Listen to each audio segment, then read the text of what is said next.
옛날 옛적 강원도 평창의 깊은 산 속에는 신령이 깃들어 있다고 믿어졌다. 이 신령은 산신령으로 불리며 산을 지키고 자연을 보호하는 존재였다. 많은 주민들이 산신령을 존경했고 산이 주는 은혜에 감사하며 해마다 제를 올렸다.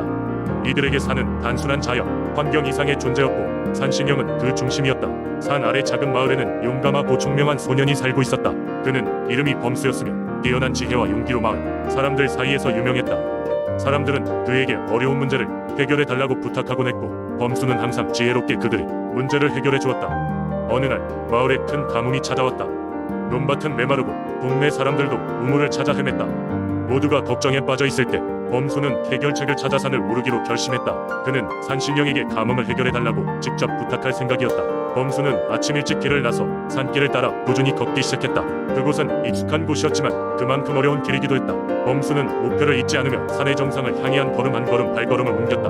해가 중천에 오를 때쯤 그는 마침내 신령이 깃들어 있다는 산의 정상에 도달했다. 정상에는 오래된 나무가 있었고 그 나무 아래에 작은 신사가 자리 잡고 있었다. 범수는 신사의 앞에 무릎을 꿇고 산 신령에게 범죄의 뜻을 전달했다.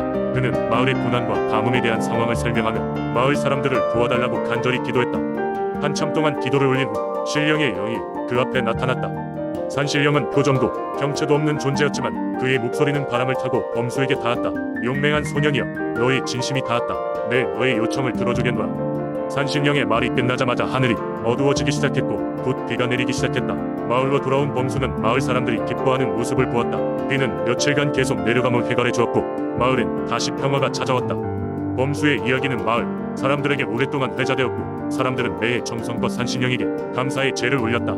범수의 용기와 산신령의 은혜 덕분에 마을은 오랫동안 꽃 피우며 번영을 이어나갔다. 이 이야기는 평창의 민속신앙으로 오늘날까지 전해지며 평창의 산신령은 여전히 그곳 사람들의 믿음의 중심으로 남아있다. 두 번째 이야기. 옛날 양산의 깊고 푸른 산자락에 둘러싸인 작은 마을이 있었다. 이 마을은 늘 안개가 자욱했으며 안개가 거칠 즈음이면 빽빽한 대나무 숲이 그 위용을 드러내곤 했다. 마을 사람들은 이 대숲을 매우 두려워했는데 이유는 이곳에 신비로운 존재가 살고 있다고 믿었기 때문이다. 말하길 대숲 깊은 곳에는 대나무 정령이 깃들어 있다고 했다. 이 정령은 마을을 지키는 수호자면서도 때로는 장난을 좋아해서 마을 사람들에게 소소한 공경을 안기기도 했다. 마을에는 대나무 할멈이라는 노파가 있었다. 그녀는 어릴 적부터 대숲 근처에서 자랐으며 대나무 정령과 교류할 수 있는 유일한 사람이라 전해졌다. 사람들은 대나무 정령과 소통하기 위해 반드시 할멈을 찾아가곤 했다. 어느 날 마을에 큰 가뭄이 찾아왔다. 벌판은 메말라 들판이 갈라지고 사람들은 물 한 방울 구하기가 힘들어 생존을 위협받게 됐다. 절망에 빠진 마을 사람들은 모두 모여 대나무 할멈을 찾아갔다. 대숲의 정령께 비를 내려 달라고 부탁해 주시옵소서. 마을 사람들은 울먹이며 도움을 요청했다. 할멈은 잠시 생각에 잠기더니 고개를 끄덕였다. 좋다. 내가 정령과 대화해보리라. 하지만 그분은 쉽게 화를 내시는 성격이니 약속을 지켜야 한다. 마을 사람들은 무엇이든 지킬 것이라고 맹세했다. 할멈은 대숲으로 들어가며 오랜만에 대나무 사이에서 맑은 소리가 들려왔다. 그것은 바람에 흩날리는 대나무의 잎사귀 소리 같았는데 신비롭고 은은한 조화로이 마치 정령이 나타난 것처럼 느껴졌다. 할멈은 정령에게 가뭄을 해결해 달라고 부탁하며 마을 사람들이 감사를 표할 것임을 전했다. 그러자 대나무 숲 전체가 바람에 일렁이며 정령의 응답을 허락하는 듯 소리쳤다. 며칠 후 하늘에서 폭우가 쏟아져 들어들 마을을 적셨다. 메말랐던 들판은 다시금 푸른 생명을 되찾았고 사람들은 기쁨에 차 서둘러 대숲으로 가 정령에게 감사의 인사를 올렸다. 그러나 할멈은 마을 사람들에게 경고하며 말했다. 정령께서는 단순한 선물을 주신 것이 아니다. 곧 시련이 올 것이니 마음을 다잡고 대비하시오.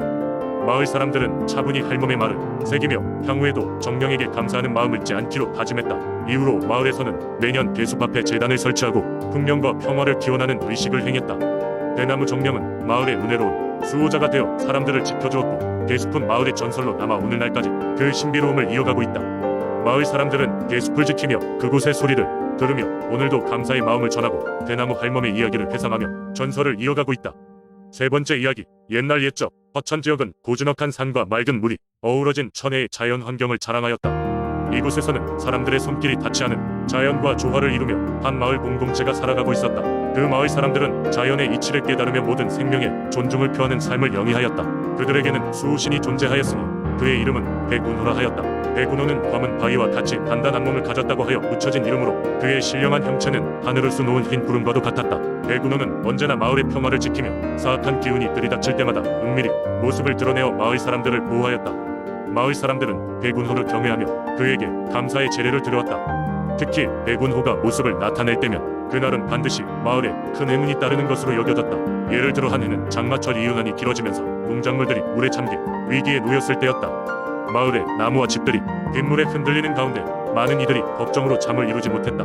하지만 한밤중 순백의 구름이 마을을 감싸는 것을 보고는 모두 백운호가 찾아왔음을 직감하였다. 그 신호에 따라 마을 사람들은 늪지대 근처의 광장에 모여 백운호를 맞이하는 제사를 드렸다. 신비롭게도 그날 밤 이후로 비는 점차 소강 상태로 접어들고 궁극적으로는 밝게 개인 맑은 날씨로 변해갔다. 홍수의 위협에서 벗어난 마을 주민들은 다시금 백운호에게 감사를 표했다. 그러던 어느 해 근방의 다른 부족들이 화참 지역으로 몰려들기 시작하였다. 외부의 세력은 마을 자원을 탐하며 그들의 신념과 풍습을 무시하기 일쑤였다. 화천의 마을 사람들은 큰 위기 속에 처하게 되었고 의지를 한 백운호에게 도움을 간청하였다. 그러자 백운호는 유례없는 큰 형상을 하고 나타나더니 마치 하늘에서 구름 폭풍이 몰아치듯이 대적을 쓸어버렸다. 그의 힘에 놀란 적군 은두려움에 떨며 물러갔고 이는 마을의 전설처럼 전해졌다. 세월이 흘러도 백운호의 이야기는 마을 사람들의 산속에 깊이 뿌리 내리고 있다.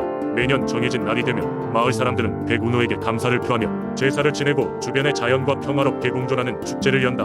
백운호의 전설은 단순한 신화로 여겨지지 않고 오히려 자연과 인간의 관계를 다시금 돌아보게 하는 중요한 가르침으로 전해져 내려온다.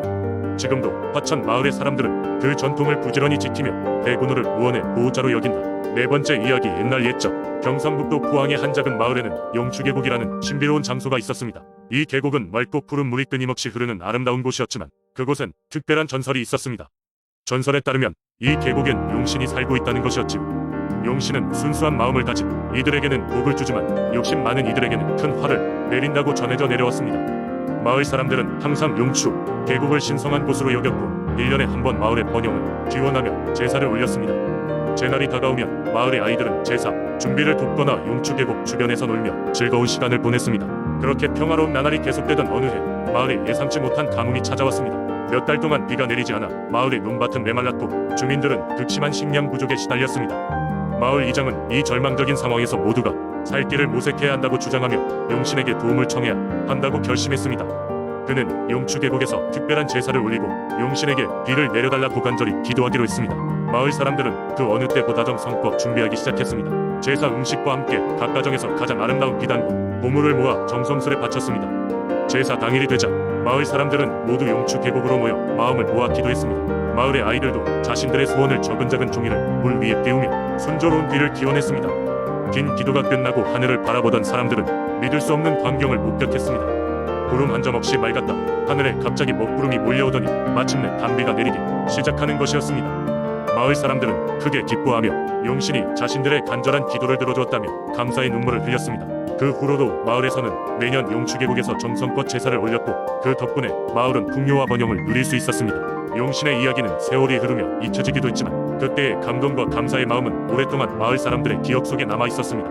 용추 계곡은 오늘날에도 여전히 마을의 소중한 장소로 여겨지며 그 전설은 마을의 자랑이자 교훈으로 전해 내려오고 있습니다. 다섯 번째 이야기. 옛날 옛적 한국의 서해안에 위치한 신안 지방은 수많은 섬들로 구성되어 있었다. 이 지방에 사는 사람들은 바다에 의존하며 살아갔고 그들의 생활과 문화는 바다와 밀접하게 연관되어 있었다. 그 중에서도 특별히 바다를 숭배하는 민속신앙이 존재했는데 이는 사람들의 삶에 깊이 뿌리 내려 있었다. 무언가 특별한 일은 바로 이 작은 어촌 마을에서 시작되었다. 신안의 어느 섬 마을에서 해마다 열리는 해신제는 바다의 신인 해신에게 감사의 뜻을 표현하며 그 해의 풍어를 기원하는 중요한 행사였다. 이 마을 사람들은 해신제를 일주일 전부터 준비하면서 온 힘을 다해 축제를 준비했다. 특히 이 축제의 가장 핵심적인 의식은 해신의 축복을 받는 것이었는데 이는 마을에 20년 이상 된 배가 선정되어 거대한 화려한 의식을 통해 축복을 받는 것이었다. 이 배는 마을 사람들에게 큰 자부심이었고 매년 이 의식에 사용된 배는 한 해 동안 큰 행운을 가져다 준다고 믿었다. 하지만 올해는 걱정이 있었다. 해신제 의식 사흘 전 그 배에 커다란 균열이 발견된 것이었다. 마을 사람들은 고민에 빠졌다. 새 배를 만들 시간도 다른 배를 준비할 시간도 없었다. 마을의 어르신들은 해신께서 시험을 내신 것이라고 믿었다. 마을에 있는 연로하신 무당인 해란 할머니가 소집됐다. 그녀는 마을에서 오랜 세월 동안 해신과 소통한다고 전해지며 존경받고 있었다. 해란 할머니는 의식 전날 밤바닷가에 밧줄을 던지며 기도를 시작했다. 그 밤은 유난히도 달이 밝았고 바다는 잔잔하였다. 다음 날 새벽 해란 할머니는 마을 사람들을 모으고 전했다. 해신께서 꿈에서 말씀하셨다. 우리가 가진 것이 부족하다고 느낄 때 그것을 채우는 것은 마음의 믿음뿐이라 하셨다. 그녀의 말에 모두가 숙연해졌고 마을 사람들이 가진 모든 것을 모아 배를 수리하기로 결정했다. 그들은 서로의 집에서 나무와 바닷재, 오래된 의복을 가져왔고 그 어떤 것도 아끼지 않으며 그 배를 수리했다. 흥미롭게도 수리 작업이 끝나자 하늘에서는 비가 내리기 시작했고 이는 희생과 노력에 대한 해신의 응답으로 여겨졌다. 결국 그날 해신제 의식은 무사히 치러졌다. 배는 바다로 나아갔고 마을 사람들은 기쁨에 넘쳐 부산이 그 뒤를 따랐다. 다음 날 아침 놀랍게도 그 배는 풍부한 물고기들로 가득 찬 채로 돌아왔다. 이로 인해 마을에는 큰 환호가 울려 퍼졌다. 그 후로도 해신의 축복을 받은 그 배는 몇 년간 마을에 큰 부모와 행복을 가져다 주었다. 마을 사람들은 그때를 깨닫고 무언가를 잃었을 때 다시 한번 각자의 마음을 돌아보며 서로를 믿고 도왔던 그 순간을 잊지 않기로 하였다. 이 이야기는 세대를 거쳐 신안 역사 속에서 소중히 간직되었고 오늘날까지도 신안의 해신제는 그 전통을 이어가고 있다. 그들은 바다가 항상 주는 것이 아니라 서로 믿고 협력할 때 비로소 큰 축복을 받을 수 있다고 믿고 있다.